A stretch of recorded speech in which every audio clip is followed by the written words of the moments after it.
Comment obtenir tes 100 premiers abonnés rapidement sur YouTube? Il y a une grosse erreur que beaucoup de gens font et qui ne les aide pas du tout à obtenir leurs 100 premiers abonnés. Là, tu vas peut-être te reconnaître dans ce qui va suivre, mais dans tous les cas, c'est pas grave parce qu'on peut changer ça en appliquant les 3 méthodes que je vais te présenter aujourd'hui et qui te permettront d'arriver très vite à tes 100 premiers abonnés. Alors reste bien attentif jusqu'à la fin. Parlons d'abord de ce que vous voulez vraiment. Vous voulez des personnes qui s'intéressent à votre chaîne, qui s'intéressent à ce que vous faites. Et la grosse erreur que beaucoup font, et c'est là que vous allez peut-être vous reconnaître, c'est qu'après avoir sorti ces premières vidéos, partagent leur chaîne à tout leur entourage, leur famille, leurs amis, leurs collègues. Bien sûr, ça fait plaisir, le compteur d'abonnés, il monte.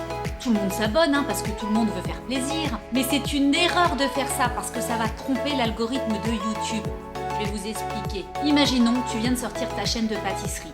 Il y a une trentaine de personnes de ton entourage qui se sont abonnées à ta chaîne. Mais elles ne partagent peut-être pas le même centre d'intérêt que toi. Donc du coup, quand tu vas sortir de nouvelles vidéos, elles vont pas forcément cliquer dessus.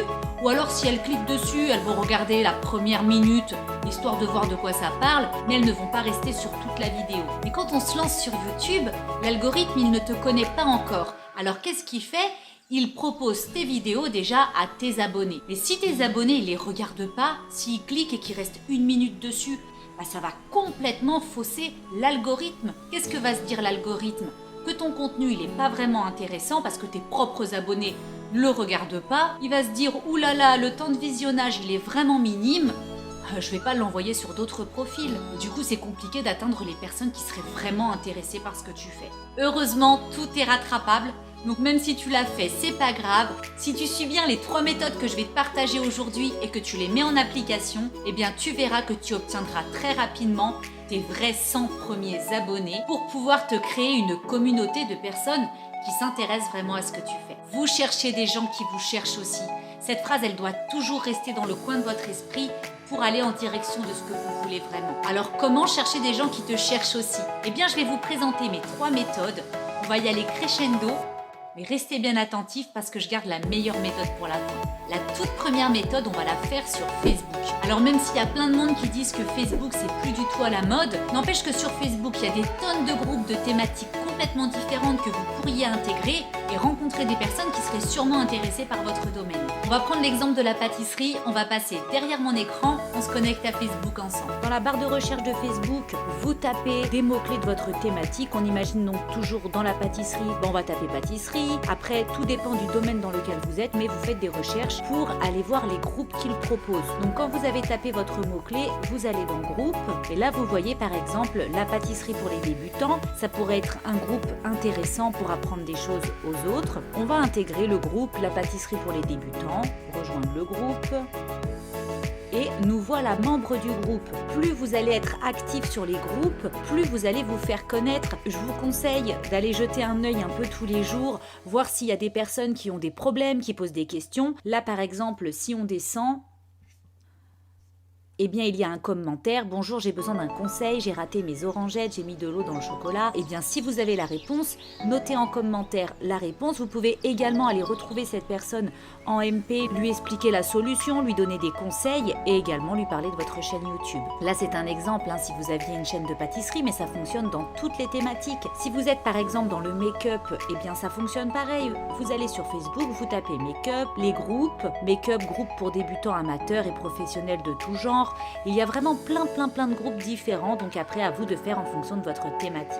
Alors après avoir intégré les groupes, il va falloir se faire connaître et je vous déconseille de partager directement sur le groupe vos vidéos YouTube parce que les administrateurs ils aiment pas du tout et vous risquez de vous faire exclure du groupe. Par contre, vous pouvez partager vos idées, vos astuces à la communauté du groupe, voir qui c'est qui commente, qui c'est qui like et pourquoi pas aller en MP, discuter avec ces personnes et là leur proposer d'en apprendre davantage sur votre chaîne YouTube. Ma deuxième méthode, c'est Instagram. Et là, ça va dépendre aussi dans laquelle thématique vous êtes, mais c'est un bon moyen aussi de se faire connaître. Le contenu, il doit quand même être adapté en fonction de la plateforme. C'est vrai qu'Instagram, on met beaucoup en avant son image de marque, sa personnalité. C'est beaucoup de photos, mais ça peut fonctionner aussi, hein. Surtout que maintenant, ils ont ajouté une nouvelle fonctionnalité pour tous, hein, la fonctionnalité des liens cliquables sur la story Instagram, quelque chose qu'on ne pouvait pas faire avant. Il fallait avoir 10 000 abonnés sur Instagram pour pouvoir partager un lien. Là maintenant, c'est accessible à tout le monde. Donc du coup, quand vous allez commencer à avoir des abonnés sur Instagram, eh bien vous pourrez partager vos liens de vos vidéos YouTube dans votre story. Et les personnes, elles auront plus qu'à cliquer et atterriront directement sur votre vidéo. On passe maintenant à ma troisième méthode et celle-ci pour moi c'est la meilleure parce qu'elle fonctionne vraiment avec toutes les thématiques. Donc grâce à elle, vous obtiendrez automatiquement plus d'abonnés sur votre chaîne. C'est d'utiliser la plateforme de YouTube pour vous faire connaître. Sur YouTube, vous trouverez forcément vos 100 premiers abonnés. Et pour y arriver, vous allez aller sur des chaînes similaires à la vôtre. En général, il y a des grosses chaînes dans toutes les thématiques. Alors quand je vous dis une grosse chaîne, c'est une chaîne où il y a déjà beaucoup d'abonnés dessus. Elles sont tellement grosses qu'ils n'ont même plus le temps de répondre à tous les commentaires. Du coup, il y a des commentaires qui sont sans réponse, hein, des questions posées. Et là, à vous chaque jour de prendre un petit temps pour aller voir les commentaires, apporter la réponse aux personnes qui ont posé des questions et qui sont restées sans réponse. Si vous l'avez, eh bien autant la partager et ça va vous permettre de vous faire connaître aussi dans votre domaine parce que la personne, après avoir vu votre commentaire, elle ira faire un tour sur votre chaîne. Vous pouvez aussi bien même mettre des commentaires, partager des idées, partager d'autres astuces qui sont en rapport avec la vidéo que la personne elle a fait. Si vous avez par exemple une comparaison à faire, si vous avez utilisé autre chose que la personne elle parle et que vous voulez en parler, enfin il y a tellement de possibilités, mais le tout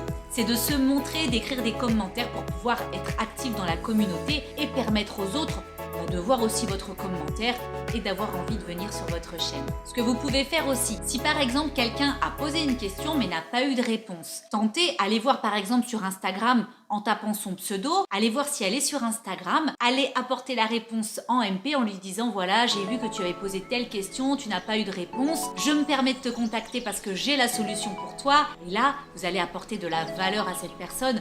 Elle aura envie de vous suivre. Elle va vous demander si vous avez aussi une chaîne YouTube.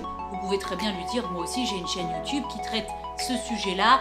Si ça t'intéresse, et automatiquement elle va dire, bah oui tiens, je vais aussi y passer faire un tour. Et là ce sera encore des abonnés supplémentaires. Alors par contre, ne mettez pas de commentaires sur les autres chaînes du style abonnez-vous à ma chaîne ou je m'abonne, tu t'abonnes. Parce que ça n'a aucun intérêt. Même si la personne elle vous dit ok, je m'abonne, tu t'abonnes. Ok, mais est-ce qu'après elle va regarder vos vidéos pour autant? Non. Alors ça, on le fait pas non plus. Après, pour obtenir vos 100 premiers abonnés rapidement, je vous conseille de faire attention à l'image de votre chaîne, qu'elle soit bien présentée avec une bannière YouTube qui explique exactement ce que vous faites. Là, vous avez un tuto pour créer votre bannière, faire de belles miniatures bien travaillées qui donnent envie d'être. À très bientôt dans la prochaine vidéo. Ciao!